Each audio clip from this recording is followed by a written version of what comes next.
అందరికీ నమస్కారం. ఈరోజు నేను వినిపించబోయే చందమామ కథ భేతాళ కథల్లో భాగంగా మృణాలిని కోరిక. కథ రచయిత ఎన్ శివనాగేశ్వరరావు గారు. నేను సునీత. Welcome to Telugu Kathalokam 2.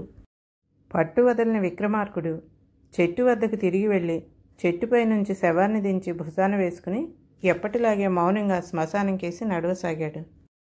అప్పుడు శవంలోని భేతాళుడు, రాజా, లోకంలో దుష్టులకు, మోసగాళ్లకు, నయవంచుకులకు కొదవలేదు. వివేకవంతులు తప్పనిసరి పరిస్థితుల్లో అలాంటి వారితో వ్యవహరించవలసి వచ్చినప్పుడు తగు జాగ్రత్తలో ఉండాలి. అలా కానప్పుడు వారి వాక్చాతుర్యానికి సమ్మోహితులై వంచనకు గురి కావటం జరుగుతుంది.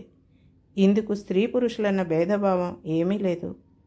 కన్ను పొడుచుకున్నా కానరాని ఈ శ్మశానపు గాఢాంధకారంలో ఇక్కట్ల పాలవుతున్న నీకు హెచ్చరికగా ఉండేటందుకు ఒక గంధర్వుడి వలన వంచనకు గురైన మృణాలిని అనే రాకుమారి కథ చెప్తాను, శ్రమ తెలియకుండా విను అంటూ ఇలా చెప్పసాగాడు. మణికంఠుడు అనే గంధర్వుడికి భూలోకం చూడాలన్న కోరిక కలిగింది. అతడు ఒక పున్నమి రాత్రి ఆకాశ గమనం చేస్తూ భూలోకం కేసి వచ్చాడు. ఆ సమయంలో వైదేహి యువరాణి మృణాలిని రాజభవనం సమీపాన ఉద్యానవనంలో చెలికత్తెలతో విహరిస్తోంది. ఆమె సౌందర్యం చూసిన మణికంఠుడు అచ్చెరువొందాడు. ఇంతటి సౌందర్య రాశిని అతడు గంధర్వలోకంలో కూడా అంతకు ముందెన్నడూ చూసెరగడు.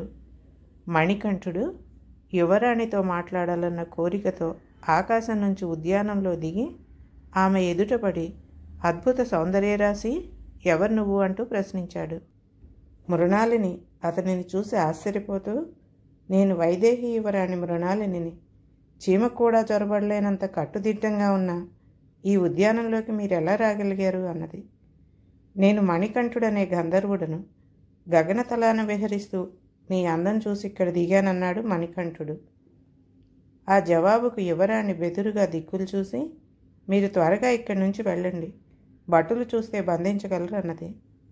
గంధర్వుడనైనా నాకున్న అద్భుత శక్తులను వెరగవు అంటూ మణికంఠుడు గాలిలో చేయి తిప్పాడు. ఆ మరుక్షణం యువరాణి చెలికత్తెలు, కాపుల భటులు స్పృహ కోల్పోయారు. ఇది చూసిన యువరాణి మహాద్భుతం అన్నది చిరునవ్వు నవ్వుతూ. ఆ మాటలకు గంధర్వుడు ఎంతగానో ఆనందించి, సుందరి, ఇంత హఠాత్తుగా అడుగుతున్నానని కోపగించకు. నిన్ను వివాహమాడాలన్న కోరికను దాచలేకపోతున్నాను అన్నాడు. మృణాలిని అతడిని ఒకసారి పరీక్షగా చూసి తల వంచుకుని, మా తండ్రి నా వివాహానికి చాలా కాలంగా ప్రయత్నాలు చేస్తున్నారు. అయితే ఎవరూ నాకు తగిన వరుడుగా కనిపించలేదు.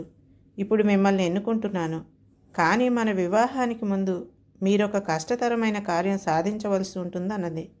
ఏమిటది అన్నాడు మణికంఠుడు కుతూహలంగా. వీరసేనుడనే పొరుగురాజు నన్ను వివాహమాడాలన్న పట్టుదలతో ఉన్నాడు.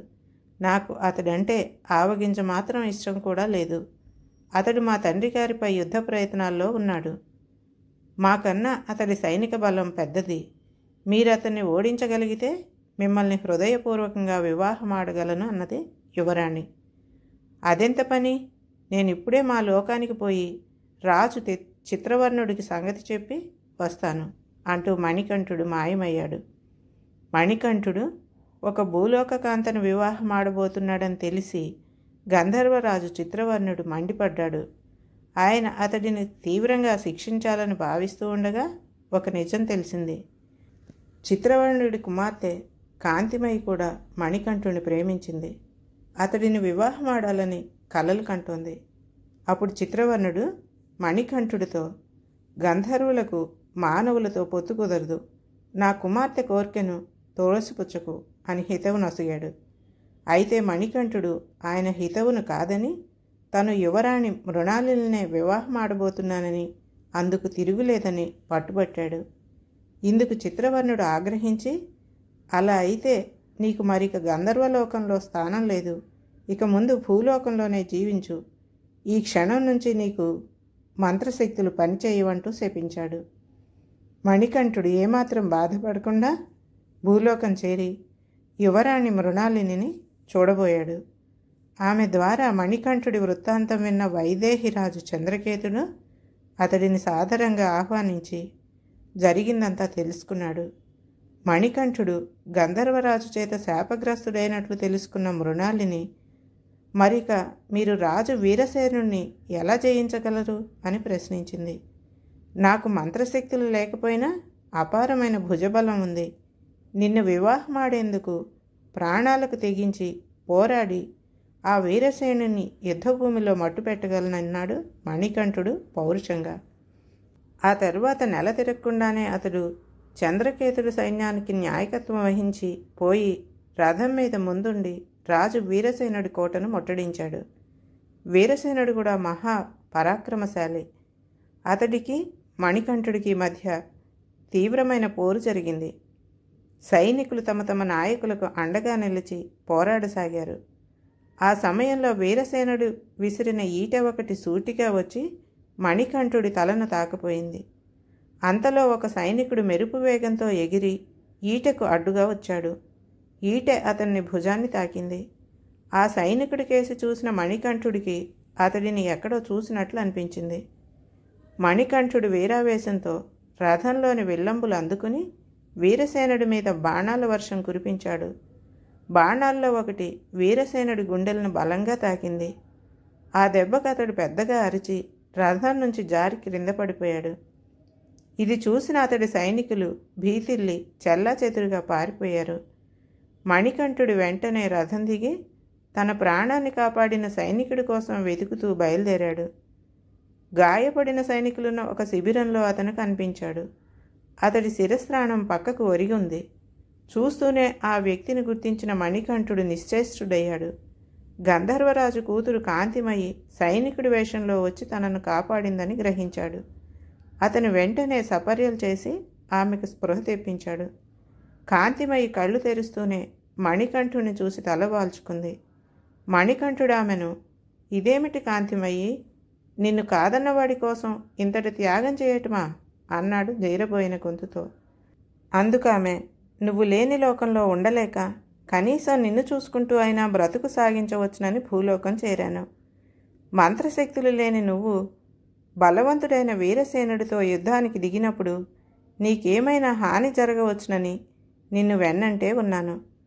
నా మంత్రశక్తులతో అతడిని జయించవచ్చు, కానీ నీ భుజబలంతో నువ్వు నీ ప్రియురాల్ని దక్కించుకున్నానన్న తృప్తి నీకు మిగల్చాలని అలా చేయలేదు. నిన్ను కాపాడానన్న తృప్తి నాకు చాలు. వెళ్ళి మృణాలిని వివాహమాడి సుఖంగా ఉండు అన్నది. మణికంఠుడు ఆమెకు తన కృతజ్ఞతలు చెప్పుకుని అక్కడి నుంచి పోయి మృణాలిని కలిశాడు.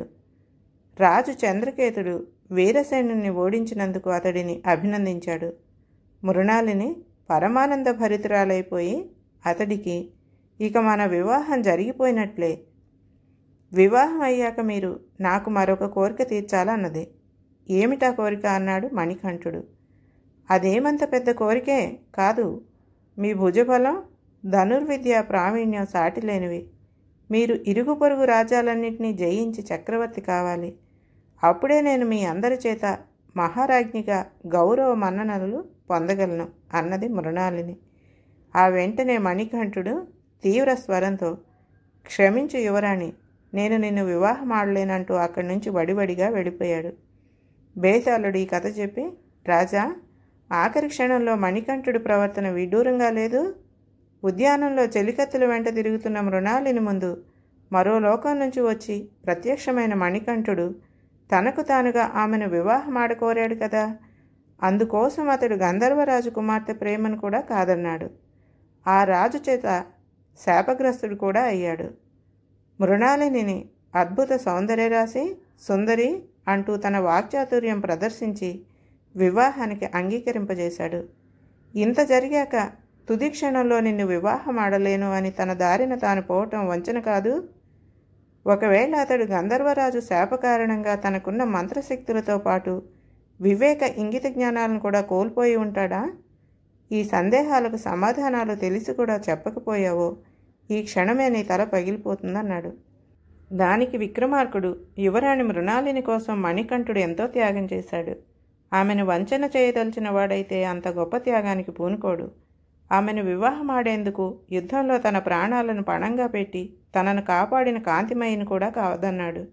అలాంటి వాడిని వివాహమాడటానికి ఇష్టం తెలుపుతూనే మృణాలిని అతడిని పొరుగు రాజ్యాలను జయించమని, అప్పుడు తను మహారాజ్ఞిగా అందరి చేత గౌరవ మన్ననలు పొందగలనని చెప్పింది.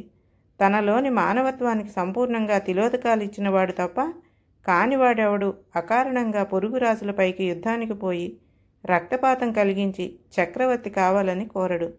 అందువలనే మణికంఠుడు కాంతిమయిలోని త్యాగబుద్ధిని, మృణాలినిలోని స్వార్థబుద్ధిని గుర్తించి ఆమెను వివాహమాడేందుకు నిరాకరించాడన్నాడు.